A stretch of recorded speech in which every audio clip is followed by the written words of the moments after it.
I was overlooked at work for years, until I took revenge on the entire office. I've been the invisible guy at work for almost a decade. You know the type. The one everyone dumps their tasks on because you're just so good with data, Kane. Yeah, that's me. For context, I'm 31, working as a senior data analyst at a mid-sized consulting firm in Chicago called Viridian Consulting. Fancy name, miserable culture. The kind of place that preaches about teamwork and transparency but secretly worships overtime and brown-nosing. When I first joined, I actually believed in the company. I was fresh out of grad school, grateful just to have a cubicle, even more grateful that it had my nameplate. I told myself, work hard, stay humble, the recognition will come. Spoiler, it didn't. My boss, Ethan Cole, was the golden boy of upper management. Slick hair, expensive suits, and a talent for turning my blood, sweat, and spreadsheets into his strategic vision. He had that politician smile that made clients melt and coworkers nod along even when he said absolute nonsense. Then there was Melissa. She'd been hired as Ethan's assistant but acted more like his PR manager. Every email she sent was a performance. Per Ethan's directive, she'd say, attaching the report I had built from scratch at 2 a.m. For years, I let it slide. I convinced myself that my work spoke for itself. The only thing it spoke, apparently, was use me. It became routine. Ethan would stroll into my cubicle 5 minutes before a deadline, asking for minor tweaks that turned into all-nighters. Melissa would hover, pretending to check progress, which really meant watching me fix their mess. Then, come presentation day, they'd waltz into the boardroom while I sat outside like some unpaid intern. Sometimes coworkers would joke about it. Man, Kane, you're basically Ethan's shadow. More like his ghost, another laughed. That one stuck with me, ghost, because that's exactly how it felt. Things hit a breaking point last year during what I now call the Hemsworth Project. It was $1 million deal with a major logistics client, one that could make or break the department's year. Ethan, of course, took the lead. On day one, he was bragging in the group chat about how his vision would land Viridian another 7-figure account. By week 2, everything was collapsing. The client hated the proposal, the data was inconsistent, and someone, guess who, forgot to adjust for regional pricing. Ethan panicked, Melissa pointed fingers, and somehow the entire crisis landed in my inbox on a Friday night. I remember staring at my monitor at 11 p.m., half a pizza on my desk, fluorescent lights buzzing above me. I could have walked away. I should have. But instead, I opened the raw data, fixed the errors, rebuilt the entire presentation deck, and added insights that made the numbers actually make sense. When I sent it off at 3:47 a.m., Ethan replied 15 minutes later. Got it. You're a lifesaver, Kane. I'll make sure upper management knows how much you contributed. He didn't. Monday morning, the boardroom was electric. The client loved the new pitch. Ethan strutted out afterwards, clapping me on the back. Great work, man. Couldn't have done it without you, he said loudly, just loud enough for HR to hear. Then he added, lower, remember, teamwork makes the dream work. By lunchtime, the company Slack was blowing up with congratulations for him. Even Melissa got tagged in posts about her tireless effort. My name wasn't mentioned once. I didn't even feel angry at first, just numb, like watching someone else's life through a window. I spent the rest of the day quietly cleaning up the leftover data files, making sure the client's analytics were airtight. No one noticed. That night, everyone went out to celebrate. I told them I'd catch up later, which we all knew was a lie. The office emptied. The only sounds left were the hum of the servers and the distant echo of laughter from the bar down the street. I stood there, looking at my reflection in the dark glass of the office window. Tie loosened, eyes tired, coffee long cold. For the first time in years, I let the silence sink in. Maybe it was the exhaustion. Maybe it was the years of swallowing pride. But in that moment, something clicked. Maybe I've been too quiet for too long. I whispered to the reflection. And for the first time, the ghost in the office felt alive. People think revenge starts with rage. It doesn't. It starts with clarity. After that night, staring at my reflection, something inside me went quiet. Not defeated, focused. The kind of quiet where every sound in the office suddenly means something. Every conversation, every careless whisper, every email, CC that wasn't meant for me. I didn't start plotting a big movie moment kind of revenge. I started observing. And once you start paying attention, you see how much dirt piles up in plain sight. Take Ethan, for example, Mr. Perfect Boss. He loved to brag about his connections in the industry. He'd drop names, hint about partnerships, and act like the company couldn't breathe without him. But one late night, while he was still logged into our shared drive, I noticed a strange folder sync across his account. Something labeled Helios Consulting Drafts. Now, Helios was one of Viridian's competitors. A direct one. At first, I thought maybe it was an old project, but when I checked the timestamps, they were fresh. So my perfect boss was moonlighting for a rival, probably feeding them client info for side money. I didn't download anything. I wasn't stupid. I just took a screenshot and filed it away in a little encrypted folder on my personal drive called Insurance. Then there was Melissa, the office, sweetheart, always smiling, always first to volunteer for company events, but only if cameras were around. Her monthly reports were suspiciously flawless. Like, too flawless. In data analytics, flawless usually means fake. So I started double checking her source files. And guess what? Her datasets were edited. Tiny adjustments, rounding numbers, deleting outliers to make her metrics look more consistent. It wasn't enough for anyone to notice casually, but enough to inflate her quarterly performance by about 12%. Again, I didn't report her. Not yet. I just mirrored her tactics. Every time she tweaked something, I'd quietly save the original version in a hidden folder with timestamps and user logs. By month 2, I had Ethan's side hustle, Melissa's fake reports, and even a few emails from our HR manager, Diane, showing blatant favoritism toward Ethan's inner circle. She approved his vacation requests instantly, while denying others for policy compliance. I wasn't collecting gossip, I was collecting ammunition. And while everyone thought I was just being my usual quiet self, I started integrating myself into parts of the company most employees never touched. It started small, helping the IT team after hours. They were perpetually understaffed and overworked, and since I understood data systems, I volunteered to help troubleshoot a few automation issues. That's how I got friendly with Mark, one of the senior sysadmins. Mark was a good guy, loved coffee and conspiracy theories. We bonded over both. He appreciated that I wasn't one of those non-tech managers pretending to understand servers. One night, over cold pizza and too much caffeine, he sighed and said, "Man, if people knew half the stuff that goes on in these systems, they'd freak out." That's when I realized Mark was my golden ticket. Over the next few weeks, I started helping him with database management scripts. Nothing major, just performance tuning, log monitoring, small fixes. But it got me limited access to system backups and permission logs, enough to start seeing who was doing what in the company's backend. I didn't exploit it, I just observed patterns, like Ethan downloading client financials at 2 a.m., or Melissa editing datasets at midnight right before monthly reviews. Or Diane deleting HR complaint forms before they were logged. I backed up everything. Quietly, cleanly, securely. And because I was helping AITA, everyone saw me as the guy who fixed problems, not the guy causing them. That's the best camouflage there is. My attitude in the office changed too. I didn't grovel anymore, I just listened. When Ethan bragged about strategic deals, I asked harmless questions that got him to reveal more. When Melissa complained about workload, I sympathized, made her comfortable, and watched her slip up. When HR talked about restructuring, I offered data support for their reports, giving me access to even more internal documents. It was like watching everyone dig their own graves, slowly, smiling, unaware I was taking notes. The best part, nobody suspected a thing. They were so used to seeing me as the quiet guy who never spoke up that my silence felt normal. Around this time, Veridian announced a new internal audit program, an initiative to increase transparency. Management wanted employees to self-report their achievements, efficiency, and integrity. It was basically a PR move, but I saw an opportunity. I crafted my reports carefully, detailed, factual, and humble. Meanwhile, Ethan and Melissa exaggerated theirs to absurd levels. When the numbers went public, mine looked boring but realistic. Theirs looked cartoonishly inflated. And because I had all the original data saved, I knew exactly how fake theirs were. Then I started planting seeds. Not lies, just truth in the right places. For example, I'd mention to Mark in IT, "Hey, isn't it weird Ethan's login always spikes during off hours?" Or I'd casually drop to Diane in HR. "Melissa's reports look almost too clean. How does she do it?" Just enough to make people curious. I didn't need to attack anyone. All I had to do was let people see what was already there. The turning point came one evening when Ethan called me into his office. "Hey Kane, close the door," he said, leaning back in his chair with that smug grin. He gestured toward the monitor showing some charts. "We need these figures adjusted." The client's expectations shifted. I glanced at the numbers. Adjusted? They weren't shifting expectations. They were pure fiction. He wanted me to make the data fit his narrative. "I can't manipulate the data, Ethan," I said calmly. "That's not how analytics works." He smirked. "Oh, come on. You know how this goes. Everyone does it. Just make it look consistent. You're good at that." That was the first time I realized he genuinely believed I'd cave. Like he thought my silence meant compliance. I nodded, took the file, and said, "Sure, I'll take care of it." And I did. By saving his request, documenting the metadata, and creating a copy of his original email with timestamps. When I sent the adjusted data, I also attached the unaltered version to my private archive. From that day forward, I became meticulous. Every interaction, every project, every shady favor Ethan asked for, I logged it. I even started sending polite confirmation emails after verbal instructions. "Just to confirm, you would like me to modify the dataset to reflect projections rather than actual performance. Correct?" That kind of email forces accountability. People like Ethan hate that. By spring, my archive had grown huge. Folders labeled Ethan, Melissa, HR, and admin, each filled with evidence of incompetence or corruption.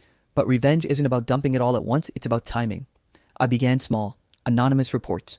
A note to compliance about possible data inconsistencies. A flagged file showing duplicate submissions on performance metrics. A quiet nudge to IT about Unusual file access from management accounts. Each one created ripples. Ethan got nervous. Melissa started double-checking her edits. HR launched routine internal checks. The beauty of it? No one looked at me. Why would they? I was still the reliable ghost, the guy fixing everyone else's chaos. Mark, the IT guy, once joked, "Dude, if this company ever falls apart, you'll be the only one left standing." I smiled. You have no idea, I thought. By the end of that quarter, Veridian was already wobbling. Departments were pointing fingers, audits were being whispered about, and rumors spread that corporate was flying in external investigators. Meanwhile, I stayed calm, sipping my coffee, doing my job better than ever, because chaos is loud. But silence is power. When I left the office one night, I passed the same window I'd stared into months before. The city lights reflected back at me again, but this time, I didn't see a ghost. I saw the storm forming behind my own eyes, and I knew, without saying a word, that every piece was falling exactly where I wanted it. Revenge doesn't happen with explosions. It happens with silence, confusion, and a lot of, "I thought you handled that." By the time spring turned into summer, Veridian Consulting was a pressure cooker. The cheerful Monday bagel meetings felt like hostage negotiations. Ethan's pep talks got shorter. Melissa's smiles looked glued on. Everyone felt the tension, but no one could name it except me, because I'd planted it. It started small, an innocent-looking version mismatch in one of our client data reports. Nothing huge, just enough to make the client email back, "Hey, these figures don't match last month's dashboard." Ethan blamed Melissa. Melissa blamed me. HR blamed communication gaps. While they were pointing fingers, I was fixing the issue and quietly duplicating the chaos elsewhere. One missing attachment here, one wrong date range there, a presentation slide that used draft numbers instead of final ones.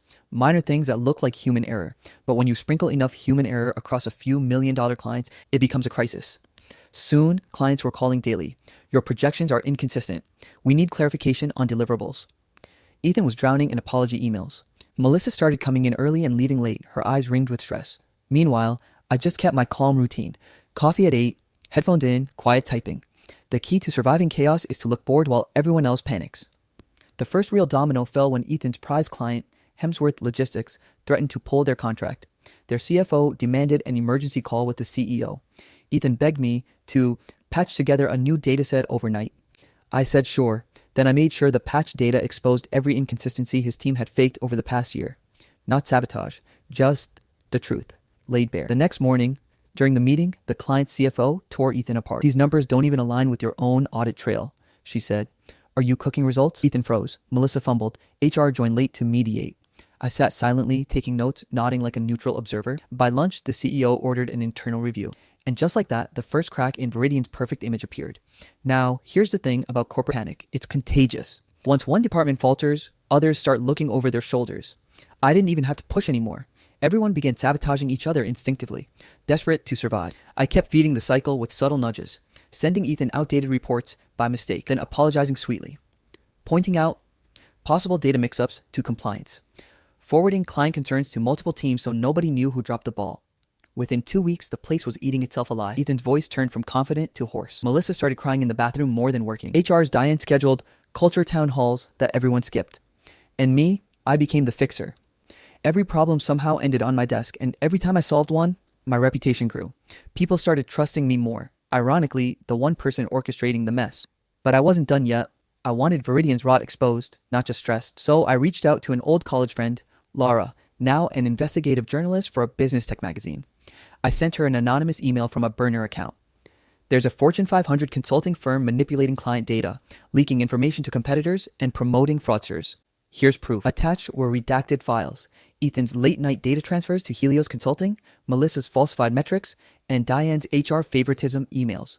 I told her to verify everything independently before publishing. I didn't want to nuke the company without evidence. I wanted the truth to burn it on its own. A week later, Laura replied simply, "This checks out. Brace yourself." The article dropped on a Tuesday morning under the headline, "Inside Veridian Consulting, How One of America's Most Ethical Firms Manipulated Its Own Numbers." It was brutal. Screenshots, timestamps, anonymous quotes. Ethan's face wasn't shown, but the descriptions made him unmistakable. Melissa's name was changed, but insiders knew. Within hours, the story went viral on LinkedIn and industry forums. Clients started calling, demanding explanations. The CEO issued a public statement denying everything, but the damage was done. By noon, the office felt like a funeral. Ethan's door stayed closed. Melissa's desk was empty. HR was on calls nonstop. And I kept working, calmly replying to emails, fixing spreadsheets, sipping coffee like the world wasn't imploding around me. Someone had to keep the lights on, right? Then came the emergency all-hands meeting. The CEO's face appeared on the projector, grim, tired, trying too hard to look in control. "We are conducting an internal audit effective immediately," he said. "There will be interviews and system checks. Anyone involved in data handling must cooperate fully." Everyone turned toward me because, of course, the data guy would be central to the investigation. I smiled politely, happy to help. That week was a blur of interrogations, password resets, and compliance forms. I stayed composed, giving detailed answers that made me look indispensable. I even offered to help IT trace system logs, without revealing that I'd already mapped the entire network months ago. Ethan cracked first. He denied everything, then blamed Melissa. Melissa blamed HR. HR blamed rogue analysts. Classic Viridian teamwork. But there was one twist I didn't anticipate. HR suspected an insider leak. They couldn't prove it, but the timing of the article and the accuracy of the evidence made them paranoid. They pulled me into a private meeting. Diane was there, along with a corporate attorney I'd never met. "Kane," she began softly, "you've always been one of our most trusted employees. We just need to confirm you had no involvement in external disclosures." I kept my face neutral. "Of course, I've been working nonstop trying to fix this mess." The lawyer slid a form across the table. "We'd like to check your system access logs." I smiled. "You're welcome to. I already helped IT compile them." They looked surprised and then relieved because the logs they'd see were clean. I had made sure of that weeks ago, using my late night IT sessions to reroute and anonymize my own digital footprints. Every burner email, every data transfer, every screenshot I'd taken had been scrubbed or funneled through dummy credentials.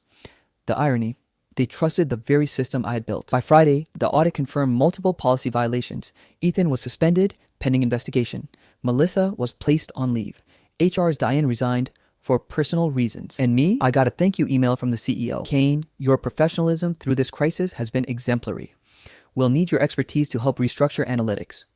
I almost laughed out loud reading it. The man had no idea I was the reason he needed restructuring. Over the next few days, the company's stock tanked. Half the senior management team either quit or got reassigned. The CEO started bringing in outside consultants to rebuild trust. Viridian's once gleaming reputation was now a cautionary tale in every corporate Slack channel. And somehow, through all of it, I looked like the hero, the quiet, loyal analyst who kept things from completely collapsing. But late at night, when I walked past that same window overlooking the city, I didn't feel heroic. I felt finished. Because revenge doesn't taste sweet. It tastes like a closure. I'd lit the match, watched the fire spread, and now all that was left was smoke. The ghost of the office had finally haunted them into ruin. You ever hear silence so loud it almost feels like music? That's what the Viridian office sounded like the morning after everything collapsed. Phones weren't ringing, Slack was dead. Even the espresso machine in the break room just stopped making noise. It was the calm after the storm I had built. I didn't walk in that morning like a man who had just orchestrated the slow implosion of a multi-million-dollar firm. I walked in like I always did, black coffee in hand, tie slightly crooked, eyes half open from another late night. Nobody looked me in the eye. For months, I'd been the nice guy everyone forgot existed. But now, people were whispering. The article had dropped the one exposing Viridian's corrupt practices, the internal favoritism, the data manipulation, and of course, the unethical client deal Ethan tried to hide. The headline hit like a bullet. Inside Viridian Analytics, how corporate greed poisoned an entire culture. Anonymous sources, screenshots, financial anomalies, all cleanly laid out. The journalists did their job perfectly. And not a single digital footprint led back to me. That Monday, Ethan was pacing in his glass office like a trapped animal. His usually cocky grin was gone, replaced with a sweaty, twitching panic. Melissa sat at her desk, staring blankly at her monitor, her hands shaking as she scrolled through her inbox full of urgent requests. Then came the sound heels clicking sharply against a tile. The CEO, Margaret, rarely showed up unannounced. Today, she looked like she hadn't slept in days. "Ethan, Melissa, my office, now." They went pale. The blinds shut. 20 minutes later, Ethan stormed out, face red, jaw tight, followed by Melissa, who looked like she might cry. The HR director trailed behind them with 2 sealed envelopes. Just like that, gone. No farewell, no email, no "it's been a pleasure." The same people who had taken credit for my work, humiliated others, and played politics like it was a sport, were now walking out the same doors they once strutted through with smug smiles. I didn't cheer, didn't smirk, didn't even look up from my spreadsheet. Because my revenge wasn't about spectacle, it was about restoration. 2 hours later, an emergency company-wide meeting was announced. Everyone crammed into the conference hall, whispering, fidgeting, waiting. Margaret stood at the podium, looking 10 years older than she had last week. "I want to start by acknowledging the recent events that have brought great shame to Viridian," she said, voice trembling slightly. "We've lost key members of our leadership team due to serious ethical violations." She paused. A few people gasped. "Effective immediately, I'll be stepping down as CEO. The board will oversee an internal review and restructuring process." And just like that, the head of the snake was gone too. If I said I didn't feel anything, I'd be lying. There was a strange satisfaction bubbling under the calm surface, not joy, not pride, but something cleaner. Like justice had finally put on its shoes after years of sleeping in. The next few weeks were chaos, meetings upon meetings, auditors everywhere. The office had turned into a war zone of spreadsheets, reports, and nervous breakdowns. But me, I was steady. I played my role like I always did. Quiet, reliable, invisible when needed, indispensable when it mattered. The interim board eventually called me in. There were 6 of them, older, sharp, and exhausted. Kane, the chairwoman, began, "We've noticed you've kept this department running when most of leadership failed us." I didn't respond, just nodded. She continued, "We need your help to restructure operations, especially the analytics division. You've got the respect of your team and the trust of our clients. Would you be willing to assist us through this transition?" Imagine that the same people who never remembered my name during quarterly reviews now asking for my help. I said yes, not because I wanted power, but because I wanted peace. The next few months were strange. I wasn't suddenly the boss, but everyone treated me differently. I got looped into decisions I'd never been invited to before. My opinions mattered. My suggestions were taken seriously. People started staying late to ask for my advice. Even the IT team, the same guys who once called me Mr. Overkill for triple encrypting backups, started jokingly calling me boss. The irony wasn't lost on me. See, when you spend years being invisible, revenge isn't always about destruction. Sometimes it's about visibility, making them see what they ignored all along. Still, I never bragged, never told anyone what I did. The journalist who broke the story thanked their anonymous insider, and the world moved on. Ethan tried suing the company for wrongful termination. Didn't go well. The evidence trail was airtight, all sourced from publicly available information, of course. Melissa tried getting a job elsewhere, but word travels fast in corporate circles. She's still unemployed, last I checked. As for me, I finished my work quietly, kept my head down, and waited. When the board finally offered me a permanent executive role, I turned it down. They were shocked. "Why? You've earned this, Kane. You could rebuild this place." I smiled and said, "That's the problem. I don't want to rebuild this place." I spent my last 2 weeks cleaning out my desk, not because I had much to pack, but because I wanted to leave the space cleaner than I found it. On my final day, I sent a short farewell email to the entire office. To everyone who thought silence meant weakness, sometimes it just means patience. Kane. No attachments, no speech, no follow-up message. I closed my laptop, left my ID badge on the desk, and walked out without looking back. It was early morning when I stepped out of Viridian's building for the last time. The Chicago air was crisp, the kind that wakes you up in one breath. I stopped by my favorite corner cafe, grabbed a black coffee, and watched the sunrise glint off the glass towers. For the first time in years, I felt weightless. No more fake smiles. No more team player masks. No more carrying everyone else's ambition on my shoulders. Just me. I'd already lined up a few consulting offers, people who'd heard about my quiet leadership during Viridian's collapse, but I wasn't in a rush. I wanted to build something new, something honest. A small consulting firm built on integrity, transparency, and respect. Nothing flashy, just good work with good people. And maybe someday I'd hire someone like me, the quiet one nobody saw coming. As I stood there, watching the sun climb over the skyline, a thought crossed my mind, the same one that had been whispering in the back of my head since this all began. They'll never know I was the ghost who haunted them. And maybe that's how it should be, because ghosts don't need applause. They just need peace. So yeah, if you're reading this wondering if revenge ever really feels good, the truth is it doesn't feel like you think it will. It's not fire and rage. It's silence. It's balance. It's finally being able to breathe again, knowing you didn't destroy you, corrected. And that's all I ever wanted. All right, that's it for today. I hope you enjoyed the story. We have so many more amazing stories coming your way, so make sure you hit that subscribe button. Our goal is to reach 100K subscribers by the end of this year, and we'd love for you to be part of this journey. Thanks for watching, and I'll see you in the next story.